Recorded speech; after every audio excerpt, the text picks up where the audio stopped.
So, friends, the air smells of nuclear weapons and Russian problems. These things are somehow constantly interconnected. Well, we remember that whenever Russia was pressed and something was going wrong at the front, or in diplomacy, there was always someone hinting that we had missiles there, and in a pinch, we would use them. Sometimes they would bring out Medvedev, sometimes someone more consummate. In a pinch, the bunker rat would hint personally. But then, a little shocked by what was happening, the bunker rat started talking about Burevestnik, Poseidon, about a missile that somehow could fly for a month to who knows where, leaving a thick, hot radioactive trail from whoever was swimming the fastest. All of this has been tested. All of these scary, bold statements from Putin have one drawback. They are verbal statements. All of them are unsubstantiated. America? Well, America. Incidentally, there was already a precedent when Medvedev started babbling and writing about nuclear weapons while drunk. Trump simply sent a nuclear-capable submarine to their shores. He said so directly and showed the submarine. Well, to stop people from joking. After that, Russians came to their senses and became much more careful about joking about nuclear weapons. Even Medvedev, now hungover, chooses an expression. But that's not the point. America launched its missile without nuclear weapons. It's a carrier that can carry nuclear weapons. The details of the launch, so I don't have to list the data or names here. I won't waste time. On Telegram at Sazonov Official or on Kirill Pravdarub on Facebook, it's all there. But this is America, you see, it's boring there. There are no long stories there. Pechenegs, Polovtsians, Rurikoviches, Poseidon, Burevestnik, Sarmat, Orshnik. No, Trump didn't even say anything about it. The US Space Force simply said that we are launching a rocket from this range. It flies 6,700 kilometers and falls at the Ronald Reagan range. This is called an announcement by overconfident people. And indeed, they launched the rocket from where they said. It flew exactly 6,700 kilometers and fell where they said, at the Ronald Reagan test site. Everything works. Everyone understands, in fact, that the nuclear charge itself is not a problem at all, and it can be replaced with a non-nuclear one. That's not a problem. The key is the carrier, which flies fast, hits precisely, and hits accurately. That is, the guidance unit. That's the most important thing in missiles now. Not the weapon itself, but the means of delivering it. That's it. And if the US is going to continue in the same spirit, then Russia needs to conduct some of its own tests. Well, so as not to look stupid when the Americans show something they're doing, and Russia tells stories in response.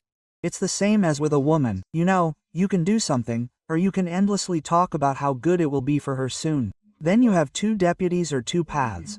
Either you become a deputy as a good storyteller, or you get a reputation as impotent. In short, Putin couldn't stand it and said that we need to prepare for nuclear tests. Everyone, naturally, the entourage, generals and civilians, all the war correspondents, propagandists, they picked it up. Oh, we'll show you what's going on.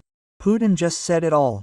They themselves are terribly afraid, because they understand that launching a missile on new soil and conducting nuclear tests is all well and good in words, but in reality, well, you can just load a missile, surround it with a big ring of secrecy, so that no one knows which one was launched first, third, fifth, 20th. But one has to take off and fly, fall, and explode. But where it will fall and explode, no one knows. And it's clear as day that if Putin said it would fall and explode on new soil, it will fall and explode on new soil. It's just that no one knows in advance where exactly this new soil will be, and we'd like to.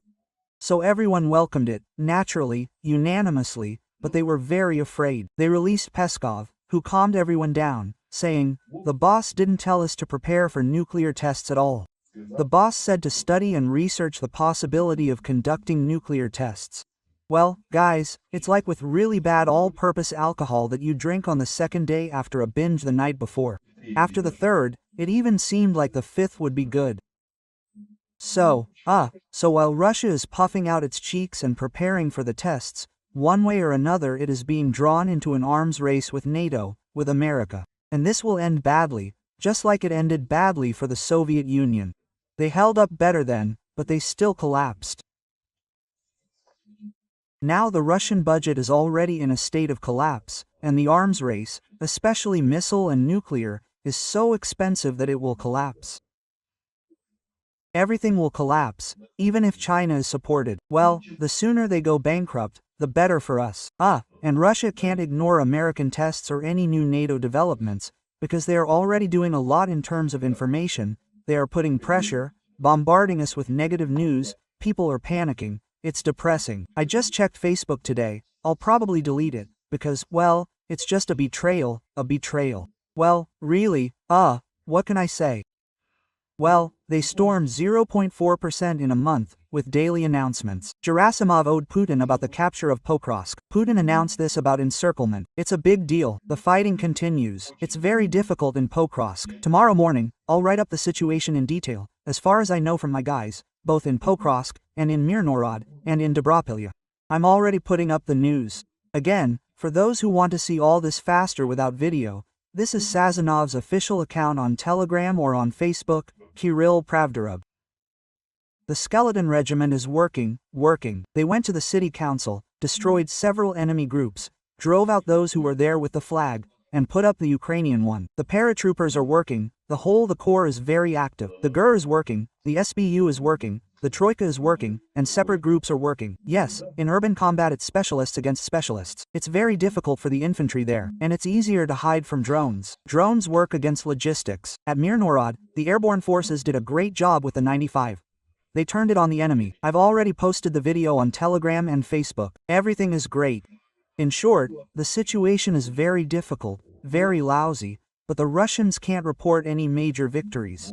All that's left is to talk about the nuclear weapons. They always do that when they're scared. You know, they remind me of that joke about the snail. When a snail is scared, it hides in its house. There's a bottle of vodka and a knife in its house. But that drunk snail won't scare us with a bottle of vodka and a knife.